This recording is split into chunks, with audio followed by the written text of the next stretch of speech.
അന്യന്റെ പുരയിടത്തിലേക്ക് കണ്ണും നട്ട് അത് കുൽസിത മാർഗത്തിലൂടെ കൈക്കലാക്കുന്ന വഖഫ് ബോർഡിന്റെ അങ്ങേയറ്റം അപമാനകരമായ കയ്യേറ്റത്തിന് ഇരകളായി തമിഴ്നാട്ടിലും യു.പിയിലും കേരളത്തിലുമടക്കം നിരവധി പേരായിരുന്നു വഴിയാധാരമായത്.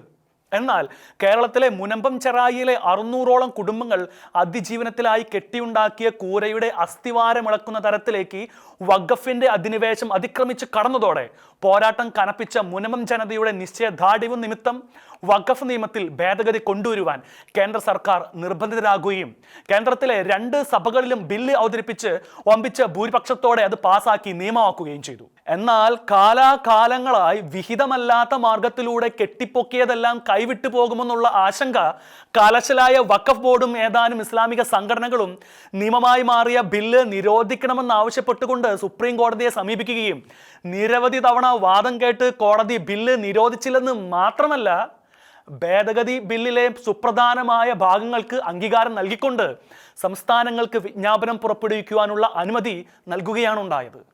എന്നാൽ ഇപ്പോഴിതാ പാർലമെന്റിലെ 2 സഭകളും പാസാക്കുകയും നിരവധി വിശകലനങ്ങൾക്ക് ശേഷം സുപ്രീം കോടതി തടയാത്തതുമായ ആ ബില്ലിനെതിരെ അങ്ങേയറ്റം ബാലിശമായ പ്രതിഷേധം ഉയർത്തിക്കൊണ്ട് ഒക്ടോബർ 3-ാം തീയതി ഭാരത് ബന്ദിന് ആഹ്വാനം ചെയ്തിരിക്കുകയാണ് അഖിലേന്ത്യാ മുസ്ലിം വ്യക്തി നിയമ ബോർഡ്. രാവിലെ 8 മുതൽ ഉച്ചയ്ക്ക് 2 മണി വരെയാണ് ഭാരത് ബന്ദിന് ആഹ്വാനം ചെയ്തിരിക്കുന്നത്.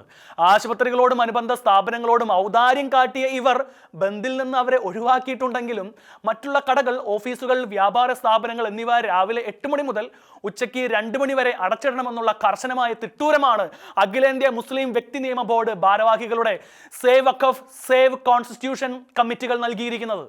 ഭാരതത്തിലെ ഭൂരിഭാഗം ജനതയും ഇരു കൈയും നീട്ടി സ്വീകരിച്ചതും എതിരഭിപ്രായമുള്ളവർ സുപ്രീം കോടതിയിൽ അവർ ചിന്തിക്കുന്ന നീതി ലഭിക്കുവാൻ വ്യവഹാരം നടത്തുന്നതുമായ വിഷയത്തിൽ എന്തിനാണിപ്പോൾ ഒരു ഭാരത് ബന്ദ്? സുപ്രീം കോടതി തികഞ്ഞ അവധാനതയോടെ കൈകാര്യം ചെയ്തുകൊണ്ടിരിക്കുന്ന ഒരു വിഷയത്തിൽ വിധിക്കായി കാത്തിരിക്കാതെ ഒരു ബന്ദ് നടത്തി ഭാരതത്തിൽ അസ്വസ്ഥതയുണ്ടാക്കുക എന്നത് ആരുടെ അജണ്ടയാണ്? ജൻസികൾ ഭാരതത്തിന്റെ അയൽ രാജ്യങ്ങളിൽ അഴിഞ്ഞാടുകയും ഭരണം അട്ടിമറിച്ചിടുകയും ഇങ്ങ് ഭാരതത്തിൽ ലഡാക്കിലും ഐ ലവ് മുഹമ്മദ് ക്യാമ്പയിനിങ് നടത്തി യു.പിയിലും കലാപസമാനമായ സാഹചര്യങ്ങൾ സൃഷ്ടിക്കപ്പെടുകയും ചെയ്യുന്ന ഈ സമയത്ത് ഇങ്ങനെയൊരു ബന്ദിന് ആഹ്വാനം ചെയ്തിരിക്കുന്നവരുടെ ഉദ്ദേശ ലക്ഷ്യങ്ങൾ അതീവ ജാഗ്രതയോടെ മാത്രമേ കാണുവാൻ സാധിക്കൂ. കാരണം വഖഫ് എന്ന വിഷയത്തിലൂടെ ഭാരതത്തിലെ മുസ്ലിം സമൂഹത്തെ ഇളതാക്കി വിടുവാനുള്ള തന്ത്രമാണ് പിന്നിലുള്ളതെന്ന് പലരും സംശയിക്കുന്നുണ്ട്. തങ്ങളുടെ ഭൂരിപക്ഷ മേഖലകളിൽ ശക്തി കാണിച്ച് ഭയപ്പെടുത്തുക എന്ന തന്ത്രം ഒരു പക്ഷേ ഇതിന് പിന്നിലുണ്ടാകാം. അതുകൊണ്ട് തന്നെ രാജ്യം ഈ ബന്ദിനെ അതീവ ജാഗ്രതയോടെ തന്നെ കാണേണ്ടിയിരിക്കുന്നു. ഇന്ത്യയിലെ ഒരു പറ്റം സാധാരണക്കാർക്ക് അവരുടെ പൂർവികർ ദാനമായി കൊടുത്തതോ അവർ പണം മുടക്കി വാങ്ങിച്ചതോ ആയ ആധാരമുള്ള വസ്തുവകകളെ വഴിയേ വരുന്നവൻ കണ്ണുകൊണ്ട് പിടിച്ചെടുത്ത് അല്ലാഹുവിന് സമർപ്പിക്കുന്ന പരിപാടി പ്രബലമായതോടെയാണ് വഖഫിനെതിരെ പരാതികൾ ശക്തമായത്. എന്നാൽ ഇടത് വലത് ശക്തികളുടെ പ്രീണന രാഷ്ട്രീയത്തിന്റെ ദൗർബല്യത്തിൽ വഖഫ് നിയമങ്ങൾ തങ്ങൾക്ക് അനുകൂലമാക്കി മാറ്റുകയും വഖഫിനെതിരായ പരാതികളിൽ വഖഫിന്റെ ട്രിബ്യൂണലല്ലാതെ സുപ്രീം കോടതിക്ക് പോലും ഇടപെടാനാകില്ലെന്ന് നിയമം കൊണ്ട് പരാതികളെയെല്ലാം അവർ നിർവീര്യമാക്കുകയായിരുന്നു.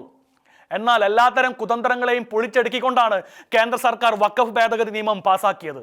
വഖഫ് ഭേദഗതി നിയമ ബില്ല് റദ്ദ് ചെയ്യണമെന്ന ആവശ്യം ആദ്യം തന്നെ സുപ്രീം കോടതി എടുത്ത് ആറ്റിലെറിയുകയും നിയമത്തിലെ ചില വകുപ്പുകൾ മാത്രം തൽക്കാലത്തേക്ക് സ്റ്റേ ചെയ്യുകയും ചെയ്തു. അന്യന്റെ മുതൽ തന്ത്രപരമായി കൈയാളുന്ന നാണം കെട്ട പരിപാടി പൂർണ്ണമായി കോടതിയിൽ റദ്ദാക്കുകയും അതടക്കം സ്റ്റേ ചെയ്യാത്ത കേസുകളിൽ വിജ്ഞാപനം പുറപ്പെടുവിക്കുവാൻ കോടതി ഉത്തരവിലൂടെ വ്യക്തമാക്കുകയും ചെയ്ത് സഹിക്കാൻ വയ്യാതെയാണ് തെറ്റിദ്ധാരണ ഉളവാക്കുന്ന വിധത്തിലുള്ള ഈ ബന്ദ് കോലാഹലങ്ങൾ. വഖഫ് ഇടപാടുകളുടെ നീണ്ട 102 വർഷങ്ങളിലെ ചരിത്രത്തെ അവധാനതയോടെ പരിശോധിച്ചിട്ടാണ് കോടതി ഇക്കാര്യത്തിൽ ഇടക്കാല തീരുമാനമെടുത്തിരിക്കുന്നത്. പുതിയ വഖഫ് നിയമത്തിനെതിരെ നിലനിൽക്കുന്ന ഒരു ആക്ഷേപവും കോടതി കണ്ടെത്തിയിട്ടില്ല. ഇനിയും വാദങ്ങൾ കേട്ടതിന് ശേഷം മാത്രമേ സുപ്രീം കോടതി അന്തിമ വിധി പ്രഖ്യാപിക്കുകയുള്ളൂ. അതിനു മുൻപേ നടത്തുന്ന ഈ ഭാരത് ബന്ദിന്റെ ഉദ്ദേശശുദ്ധി അത്ര വിശുദ്ധമാണെന്ന് കരുതുക വയ്യ.